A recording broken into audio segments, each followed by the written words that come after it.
So, you're thinking about your first home in South Africa. That's huge. And right away, you're hit with this massive question.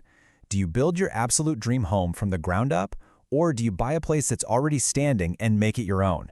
Well, the answer really comes down to a tug of war between your head, your heart, and your wallet. And today, we're going to break it all down for you. You know, this quote from someone on Reddit just hits the nail on the head. This whole thing is so much more than just a financial decision, isn't it? It's deeply emotional. For so many people, the dream isn't just about having a roof over their head. It's about finding that forever home, a place that feels like it was made just for them. And that dream, that feeling, that's where this whole conversation really begins. All right, let's kick things off with the path most people take, buying an existing home. Think of this as the path of certainty. It's faster, it's way more predictable, but the real question is, are you going to have to compromise on what you really, truly want? Okay, so the biggest selling point for buying, it's just faster. So much faster. You can literally go from getting your home loan to moving in about 3 months. Plus, you're buying into a neighborhood that's already there, with the big trees, the schools, the vibe. And let's be honest, finding an empty plot of land in those areas is pretty much impossible. But maybe the best part? What you see is exactly what you get. No nasty surprises halfway through construction. Of course, that certainty comes with some serious trade-offs. You're stuck with someone else's idea of a dream kitchen. And yeah, you can renovate, but that's a whole other world of cost and chaos. Older homes can also be hiding some expensive secrets.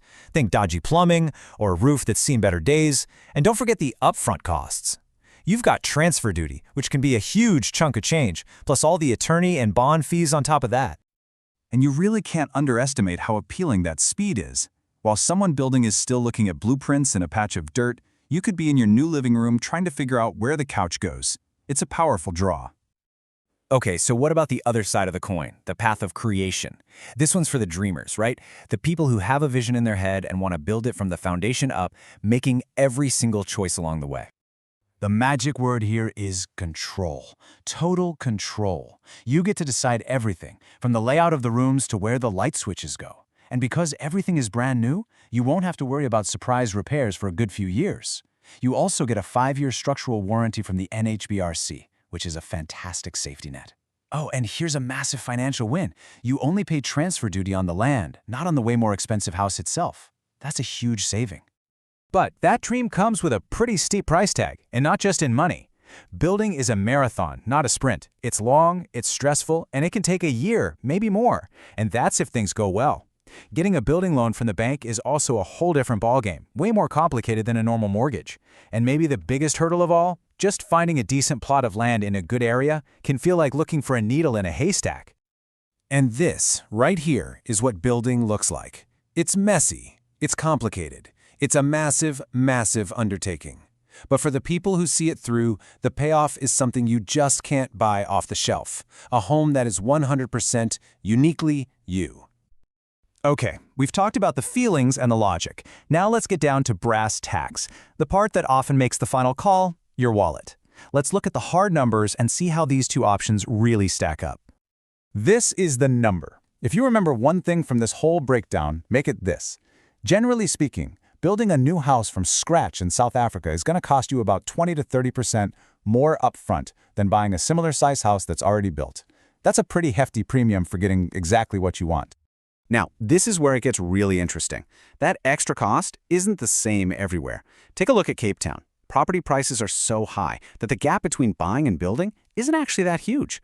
But then you look at Joburg or Durban, and whoa, building can be way, way more expensive. So, which option is cheaper really depends on where you live. So where does all that money even go when you're building? Well, about half of your entire budget, 50%, is just for materials. Bricks, cement, wood, you name it. That's why when you hear about inflation in construction, it hits so hard. Labor and your contractor's fees are the next biggest slice of the pie, followed by the fees for your architect and engineer.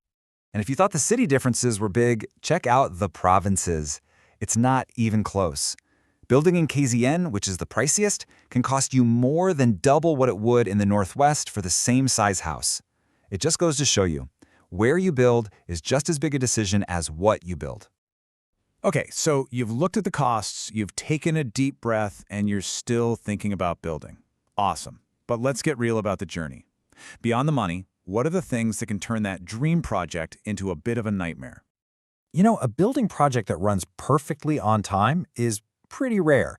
The weather is a huge one. A solid week of rain when you're supposed to be pouring the foundation can set you back for ages. Waiting for specific tiles or windows to be delivered can bring everything to a grinding halt. And then there's the paperwork. You can't even stick a spade in the ground until the council and the NHBRC give you the green light. It's just one potential delay after another. Now, I've mentioned the NHBRC a few times, and it's super important to know who they are. They're the National Home Builders Registration Council. By law, any contractor building a house has to be registered with them. They're basically your watchdog. They set the quality standards, and most importantly, they give you that 5-year warranty against any major structural problems. It's your single biggest piece of protection. Seriously, this is a non-negotiable. Before you even think about signing a contract with a builder, your very first step is to check that they are registered and in good standing with the NHBRC. It's the most important thing you can do to protect your investment.